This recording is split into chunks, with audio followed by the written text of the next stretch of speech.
I think it's a timely theme. Very recently, last year, the SDGs, Sustainable Development Goals, were adopted, and we are currently formalizing, trying to work on how best we can make, we can functionalize that. And discussing solidarity now is really timely, and it's also very important. Managing resources also is very critical nowadays with the climate change, with the issues of resources availability in some parts of the world. So this theme is very critical, and I think the discussions we are going to have are going to bring more light actually into how best we can achieve that.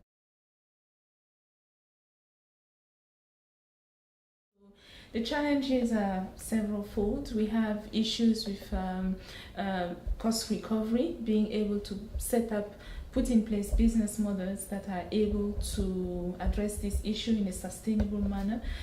Most of the time we see failures because these initiatives rely heavily on subsidies, and this is something that we are working in our research to change, bringing new linkages, new business models to address that.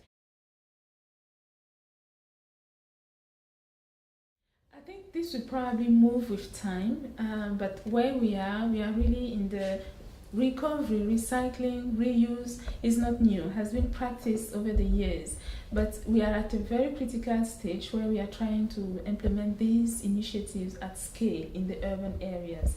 So because it's still very new, I expect the research world, to be playing a very critical role in the beginning, just to set up the pace, just to demonstrate the viability, the sustainability of these initiatives, and then gradually, moving the responsibility towards, the local institutions, the local organizations, a little bit also of local, I'm sure in the setup, the private sector is also going to play a certain role in it, which will be defined with time, and with also the experience that is going to be gathered in the course of the implementation.